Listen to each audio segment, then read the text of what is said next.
It is perfectly reasonable to challenge the views of select committees of this House. It is neither eccentric nor indeed rare. So I should like to start with some of the things that I think are most contentious within the report, bordering on erroneous. We may turn to paragraph 48 to start with. This makes reference to the fixed penalty notice received by Mr. Johnson for the birthday party. And it seems to think that the fixed penalty notice is in fact an admission of guilt. But Lord Chief Justice Thomas, in R.V. Harman, said this: "It is quite clear that the issue of a notice is not a conviction. It is not an admission of guilt, nor any proof that a crime has been committed. The scheme of the Act makes that clear. Any person reading the form would plainly understand that it is not to be regarded as a conviction, and will not be held against him, save in the respect mentioned. It seems therefore clear, both as a matter of the statutory scheme and as a matter of what a person accepting such a notice would reasonably be led to believe, that he was not admitting any offence, not admitting any criminality, and would not have any stain imputed to his character." Yet this report, against what a Lord Chief Justice says, against what is a principle of our criminal law, decides to impute a stain upon his character. It seems to me that this is quite clearly a deliberate attempt to take the most unfavourable interpretation that the committee can of Mr. Johnson's activities. But this is not the only contentious paragraph. Let us go to paragraph 83. Paragraph 83 decides as if it were an Elon Musk particle to insert itself in the brain of Mr. Johnson to work out what he must have thought at a particular moment. Well, I'm glad to say that, as far as I'm aware, Mr. Johnson does not have one of these little bits stuck in his brain for the committee's benefit. So when it says that we conclude that Mr. Johnson is unlikely to have been unaware, as an obscure use of a double negative to try and impute malfeasance to somebody where they cannot prove it. Absolutely. They want to assume something, they want to impute something because they want to come to a particular conclusion. Of course I'll give way to my... Does he not also agree that the very word disingenuous, which is used in the context of this report, is also in the same category as those things that he just mentioned? Well, I entirely agree with my honourable friend, and I would refer him further, if we go on in this report, to paragraph 82, on the line to take. Now, Mr. Johnson, as Prime Minister, was advised before Prime Minister's questions to say that the rules had been followed at all times. And this report goes into great detail as to what was the authority for that, who had told him, were they senior enough, was that right? But they don't ask, were other ministers given the same briefing? Was this the cross-government line to take approved, as far as I could be aware, by all the officials? Well, I can tell the House that prior to business questions, for the weeks when this was at the forefront of public interest, the briefing I was given was that the rules were followed at all times, with the at all times emphasised. The only reason I didn't say this to the House is the Honourable Lady, the Shadow Leader, never had the wit to ask me the right question. But if she had, the line to take was absolutely clear as a cross-government line. And yet this report concludes that the Prime Minister was not advised, as he then was, by senior enough people, that they were involved in the press office. Well, the idea that ministers aren't advised by people who work in communications for them shows quite how long the opposition has been out of government, not to understand this. And then based on this, seems to me, tendentious reading of the facts, we come to the sanction, a 90-day sanction.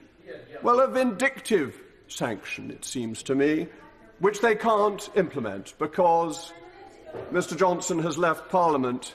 So they go from the vindictive to the ridiculous, with not allowing him a parliamentary pass. Well, of all the trivial sanctions you could impose on somebody, that seems to be the most miserable.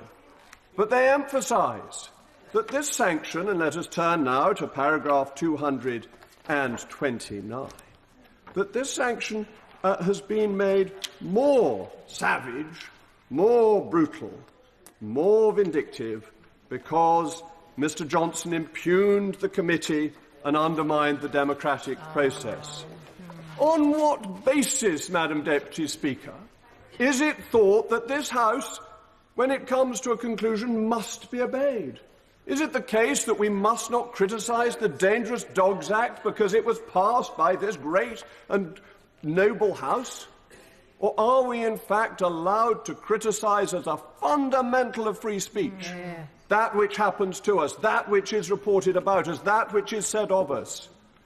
When somebody is in court, they are allowed to say that the court has made a mistake. And the protections of courts, of the junior courts with juries sitting in them, are quite rightly very strict. But you can still say that the court has got it wrong. Indeed, you're allowed to say it's got it so wrong that you may go to appeal. You don't have to kowtow. But for some reason, the Privileges Committee thinks it's in communist China and that we must kowtow. And then they go on to say that Mr. Johnson was complicit in the campaign of abuse and attempted intimidation of the committee without one single solitary shred of evidence. Right. It is pure assertion. Now, this, I think, leads us on to the issue of partiality. Now, I was most intrigued by the response to my intervention by the Right Honourable and learned member for Peckham, because she said she'd told the government and it all been approved, and that was fine and dandy. When I refer her to paragraph 12 of her own report, which says that the report would have as its guiding principle being transparent. So suddenly we discover in this transparent approach that there was a secret agreement that her involvement was all right. Well, I was in the government at the time. I never heard that this had happened. And so it seems to me that it is important to examine the position that the Right Honourable and Learned Lady found herself in, which I notice the committee does not do in Annex 1. Annex 1 purports to answer Appendix 3. Now, I'm sure you're all listening and following very carefully. Appendix 3 is the letter of Mr. Johnson in response to the draft report. But fascinatingly, although paragraph 6 on page 100 questions the impartiality of the committee, Annex 1 ignores that. It answers lots of other points, but it brushes over this point, perhaps because it thought that it was on relatively thin ice. Of course I give way to the Honourable Gentleman. I'm very grateful. He obviously called for me to resign or to recuse myself from the committee. Did he ever ask the Right Honourable Member to recuse herself from the committee before Boris Johnson started demanding it? Said it very publicly, and it's a matter of record that I said it. I said it publicly. I assume people are aware.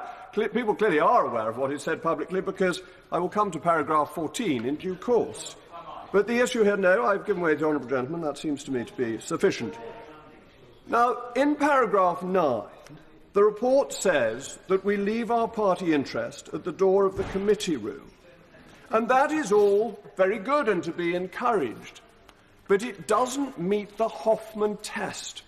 And why do I think the Hoffman test is important?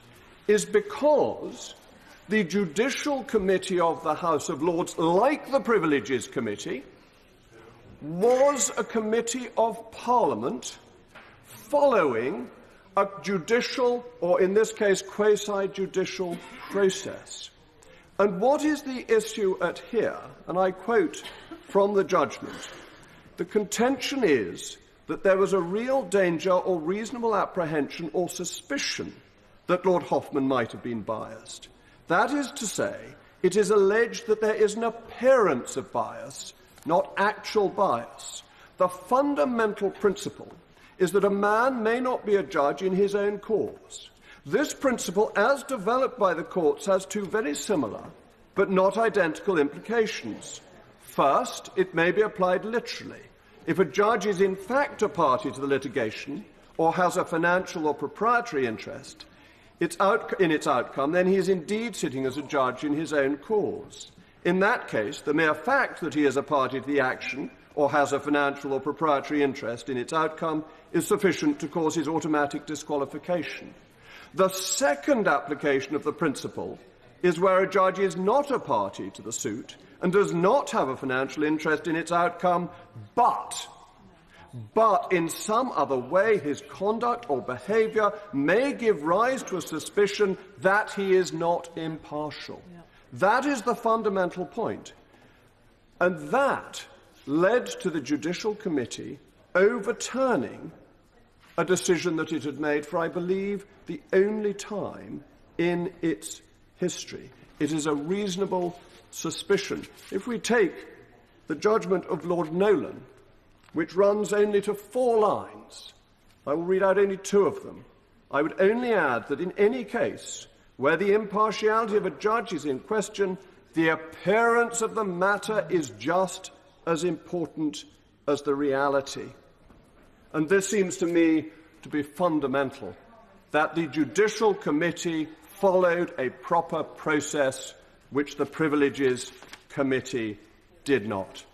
Now, I've slightly exceeded your time limit. I will finish relatively swiftly, but fortunately the previous 2 speakers were brief, which is encouraging. Let us come to I won't give way. Let's come to paragraph 14 on the special report, because this is important, and the report quotes in paragraph 194 the 1978 resolution of this House that its penal jurisdiction would be used sparingly in order to provide reasonable protection for the House, its members or its officers from improper obstruction or attempt at or threat of obstruction causing or likely to cause substantial interference with the performance of their respective functions. This does not mean criticism. It is absolutely legitimate to criticise the conduct of a committee, to criticise the members of a committee. That is politics. Our politics is adversarial, and that, I believe, is one of the great strengths of our political system. It is open to us within this chamber to accuse people within the bounds of good order of saying things that we disagree with. Outside this chamber, freedom of speech is paramount. We are allowed to say what we like. The House has historically tried to call people to the bar. Indeed, in past times, it even imprisoned people, and it made the House look ridiculous. When John Junior was called to that bar of the House because he had said in the Sunday Express that members were fiddling their petrol coupons, it was not John Junior who looked ridiculous, but the House. And we must defend the right of freedom of speech. And frankly, if politicians cannot cope with criticism, you wonder what on earth they're doing with a political career. Yeah. And I have one final question from Annex 1, Section 7, where it says that Suze Gray's report was not important in this case. Well, it seems to me that when the witnesses have come from Suze Gray's report, it is odd then to say that her report was not important. Right. And it might also be interesting to know, in the interests of paragraph 12-style transparency, quite how many communications, private and public, the chairman of the committee had with Sue Gray. Yeah.